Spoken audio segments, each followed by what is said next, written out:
पानखेडा येथे आदिवासी महोत्सवाला लोटला लाखोंचा जनसागर। महारॅलीतून आदिवासी संस्कृतीचे दर्शन, विविध विषयांवर केले मान्यवरांनी मार्गदर्शन।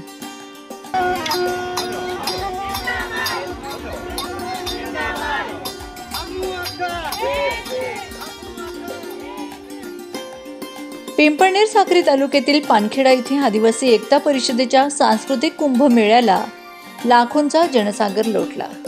बैलगाडी व पारंपरिक आदिवासी नृत्य वाद्यांसह पिंपळनेर शहरातून भव्य रॅली काढण्यात आली। या रॅलीचे उद्घाटन आमदार दिलीप बोरसे व सांस्कृतिक महासंमेलनाचे आयोजक डोंगर बागुल यांनी श्रीफळ वाढवून केले।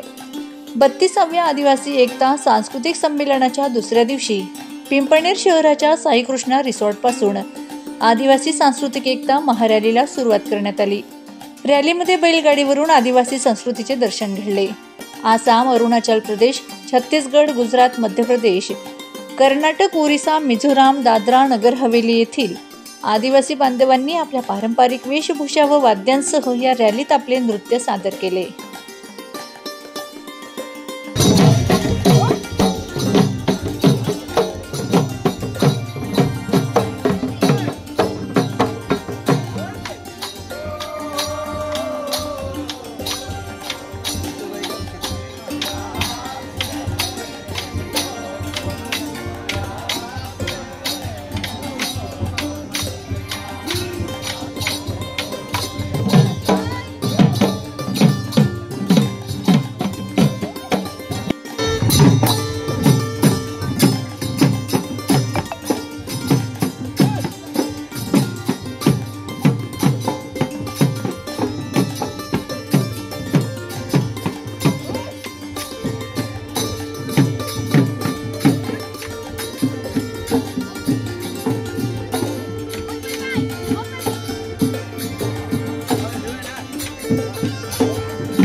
देश विदेशातील आदिवासी बांधवांनी रॅलीत सहभाग घेतला। Rally JT point corner, Satana road, bus stop चौफुली, सामुडा चौफुली, नवापूर रोड मार्गे पानखेडा महासंमेलनाच्या ठिकाणी पोहोचली। या ठिकाणी 1 वाजेला महासंमेलनाचे उद्घाटन मान्यवरांनी धरती मातेचे व धान्याची पूजा करून केले। कार्यक्रमास खासदार गोवाल पाडवी, आमदार दिलीप बोरसे, आमदार काशीनाथ पावरा, संदीप बेडसे, साक्री तालुका सभापती शांताराम कुवर, आदिवासी एकता परिषदेचे संस्थापक साहित्यिक वाहरू सोनवणे, राष्ट्रीय अध्यक्ष डॉक्टर शांतिकर बसावा, संमेलनाचे आयोजक डॉक्टर मोहन मोरे, इंजिनियर भोये, सांस्कृतिक विभाग प्रमुख धर्मेंद्र बोरसे, डॉक्टर प्रतिभा चौरे, आदिवासी बचाव समितीचे मांगीलाल गांगुर्डे, डॉक्टर जितेश चौर, डॉक्टर योगिता चौरे या मान्यवरांनी रॅली यशस्वी करण्यासाठी परिश्रम घेतले। पिंपळनेर पोलीस ठाण्याचे PSI विजय चौरे, भूषण शेवाळे, शिरसाट यांनी कर्मचाऱ्यांसह चोख पोलीस बंदोबस्त ठेवला होता। महासंमेलनात सुमारे 350 बुक स्टॉल तसेच आदिवासी कलेतून तयार केलेले विविध साहित्य, आयुर्वेदिक जडीबुटीसह प्रबोधन करणारे स्टॉल्स, आदिवासी खानपान संस्कृतीचे दर्शन झाले।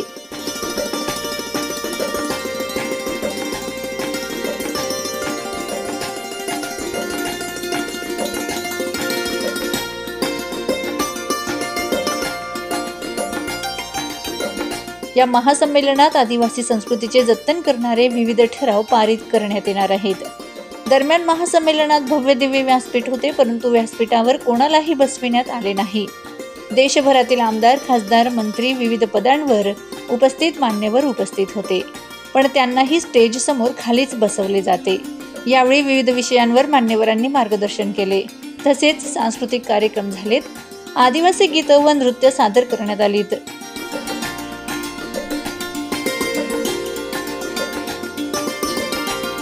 जोहार जय आदिवासी। मध्य प्रदेश MP जिला अलीराजपुर से आए हैं। हम सभी भाई बहन के साथ आए हैं और हम यहाँ इसलिए आए हैं कि हमारे सभी राज्यों के भाई बहन मिले और यहाँ पे आदिवासी एकता सम्मेलन में आए हैं। 32वां आदिवासी कार्यक्रम में सभी भाई बहन से मिलने आए हैं और दूर दराज देश विदेश से आए हैं और तमाम मतलब भाई बहन से मिले। हम यहाँ एक दूसरे आपसी में मिले हैं, जैसे महाराष्ट्र, उड़ीसा, विदिशा और ये जो राजस्थान है, सभी भाई बहन से मिले और सभी से मिलकर मुझे बहुत अच्छा लगा।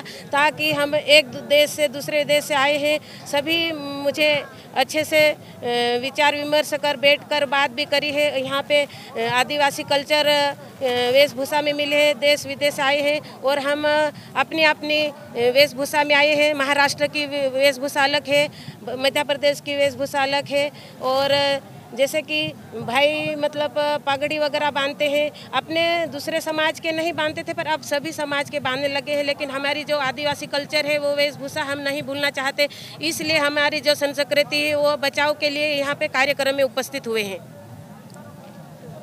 जय जोहार जय आदिवासी। हम इस सांस्कृतिक एकता महासम्मेलन में गुजरात के भरूच जिला के नेत्रंग गाँव से आए हुए हैं। आज के सांस्कृतिक एकता महासम्मेलन में हम युवा को यही संदेश देंगे कि जल, जंगल और ज़मीन को बचाने के लिए एक आदिवासी ही एकमात्र उपाय है और एक वही बचाने के लिए आदिवासी खड़े हुए हैं। और आज के एकता महासम्मेलन में सबको जय जोहार और बहुत सारी शुभकामनाएं। जय जोहार जय आदिवासी। आज के इस 32वें सांस्कृतिक महासम्मेलन में मैं युवाओं को यही संदेश देना चाहता हूं कि ये पीढ़ी व्यसन की ओर ज़्यादातर अग्रसर हो चुकी है, जिससे कि हमारा युवा धन खोखला होता जा रहा है। तो युवा धन से ये मेरी यही अपील है कि व्यसन से दूर रहे और प्रकृति की ओर जुड़े, ताकि हमारा जड़, जंगल और ज़मीन बच सके और आने वाली पीढ़ी को हम बचा सके। धन्यवाद। राजस्थान के भील हो, चाहे हमारे गुजरात के भील हो, महाराष्ट्र के कोकणा हो, वारली हो या कातकरी हो या गोंड हो या माड़िया हो, किसी भी कम्युनिटी के क्यों ना हो, लेकिन हमारा सभी आदिवासियों का जो खून है वो खून एक ही खून है हमारा। और इस स्तर पर से आदिवासी की परंपरा को नष्ट करना, आदिवासी को देव को जो है दूसरे देव या दूसरी जात या दूसरा धर्म अतिक्रमण करना, मतलब आदिवासी की आस्था को ठेस पहुंचाना है। आदिवासी की ठेस पहुंचाना मतलब संवैधानिक गुनाह होता है, इसलिए प्रधानमंत्री के ऊपर भी केस होना चाहिए। ये काम भी हम लोगों ने किया है साथियों।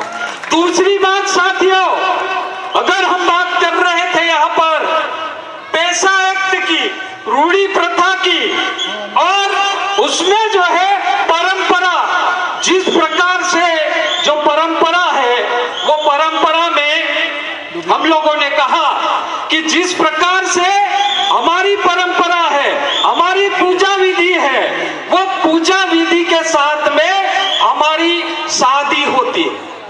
एक लड़की ने एक लड़के से शादी कर लिया, एक लड़के से शादी करने के बाद में वहां पर जो है उसके पिताजी ने थाने में जाकर FIR दर्ज कर दी कि नाबालिग लड़की के साथ में उनने शादी कर। तो हमने कहा कि नाबालिग लड़की के साथ में शादी करना मतलब वो अपराध है, लेकिन हिंदू विवाह एक्ट के तहत वो अपराध है। आदिवासियों के लिए अभी तक कोई कानून नहीं बना, तो आदिवासियों के लिए विवाह का कानून नहीं है, इसलिए जो है आदिवासियों को शादी करने का अपना एक परंपरा है। वो शादी करने की उम्र उसकी तय नहीं होती। आदिवासी की उम्र कोई भी शादी करने की कानून में नहीं लिखा है। और अभी धनगर का अपभ्रंश करके उन्होंने धनगर बना दिया और कोर्ट को और सरकार को प्रेशर में लाके उन्होंने ये कोशिश की कि धनगर महाराष्ट्र में आदिवासी है और उनको आदिवासी का फायदा मिलना चाहिए। मुझे यहाँ पे खुशी होती है कि हमारे पूना से ट्राइबल डॉक्टर्स फोरम है, आदिवासी समाज कृति समिति है, सह्याद्री आदिवासी ज्येष्ठ नागरिक संघ है, जिन्होंने यहाँ पे हाई कोर्ट में और सुप्रीम कोर्ट ने पूरे ताकत से ये धनगर आरक्षण का मुद्दा कोर्ट में रख दिया और धनगर कैसे आदिवासी नहीं है ये हाई कोर्ट में भी हम लोगों ने बता दिया। और करना चाहता हूँ, हम आदिवासी हैं, हमारी पहचान क्या है? हमारी पहचान है जमीन। जिस जमीन से हम जुड़े हैं उससे हमारी पहचान है और हमारा एक नाम है और उस एक नाम से हम जाने जाते हैं हम किस आदिवासी गांव से हैं, किस जनजाति से हैं। जमीन और नाम हमारे लिए हमारा अस्तित्व है, इससे हम अलग नहीं हो सकते। मगर बहुत अच्छा लगा यहाँ पर खासकर जनजातीय संस्कृतियों के रंग बिरंगी एक मिश्रण देखने को मिला और जिनसे मेरी बहुत उम्मीदें हैं। मैं हमेशा कहता हूँ कि आज के विकास के जो होड़ लगी है उसके कारण धरती की हालत बहुत ख़राब हुई है। जलवायु परिवर्तन है तो उसके अंजाम कभी हम लद्दाख के पहाड़ों में ग्लेशियर्स पिघल रहे हैं उसको देख रहे हैं, अमेरिका में जंगल जल रहे हैं, कहीं द्वीप डूब रहे हैं। तो ऐसे में ये जो विकास का मॉडल पश्चिम ने दिखाया उसमें उत्तर नहीं है तो फिर कहाँ है?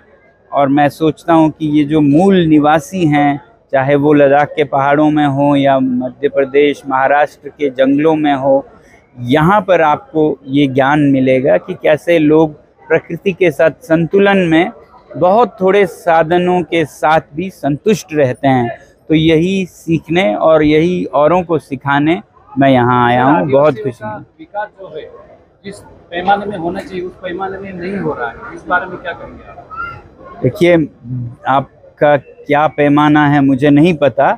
विकास कुछ हद तक बहुत अच्छा होता है, संतुलित हो, तो उससे ज़्यादा जाए तो फिर वो विनाश होता है। तो मैं नहीं चाहता हूँ कि विकास हम वैसा करें जो अमेरिका या यूरोप ने किया है, मगर ऐसा भी नहीं हो कि हमारे आदिवासियों या हमारे देशवासियों के पास खाने को खाना ना हो, पहनने को कपड़ा ना हो। ये ज़रूरतें पूरी होनी चाहिए, मगर उसके बाद आपके पास पहनने को 100 जोड़े कपड़े चाहिए, जूते 50 चाहिए, मकान 10 चाहिए। ऐसी होड़ जो लगती है, जो पश्चिम से सीख रहे हैं लोग, वो फिर विनाश की तरफ ले जाएगी। ऐसा मैं नहीं चाहता हूँ हमारे आदिवासी भाइयों पे आए कभी। तो वो जो उनकी ज़रूरतें हैं उतना तक पूरा हो, उससे ज़्यादा ना हो, मैं यही चाहूँगा। नई पीढ़ी है जो आदिवासी संस्कृति और जो त्योहार है ये सब जतन करने के लिए, संवर्धन करने के लिए क्या करना चाहिए नया पीढ़ी में? क्या उनको आप राय देंगे? नए पीढ़ी में सबसे ज़्यादा तो अपने संस्कृति पर गर्व होना चाहिए। गर्व इस बात का कि आज जो संसार की हालत है उससे अलग एक नया रास्ता, वैकल्पिक रास्ता दिखाने की क्षमता है तो आदिवासी संस्कृतियों में है। मगर क्योंकि युवाओं में ये नहीं पता है तो वो अपने आप को कभी पिछड़ा महसूस करते हैं, कभी नीचा महसूस करते हैं। इनसे बाहर आके उन्हें देखना होगा दुनिया के साथ आज क्या हो रहा है, और उसके लिए दुनिया के सबसे जो बुद्धिजीवी हैं वो अब आदिवासियों की तरफ देख रहे हैं। मैं यूँ ही नहीं कह रहा हूँ। पिछले 2 महीना पहले जो COP16 हुआ, 16वां COP राष्ट्र संघ का, यूनाइटेड नेशंस का कोलंबिया में, उसमें तो ये घोषणा की गई कि आदिवासियों से हमें जैविक विविधता, जिससे कि पर्यावरण को बचाया जा सकता है, वो सीखने की ज़रूरत है, इसे बनाए रखने की ज़रूरत है। आज दुनिया मानती है कि ये जो जनजातीय संस्कृतियां हैं उन्हें बचाए रखना चाहिए। Bureau report, Navapur express news, Pimpalner.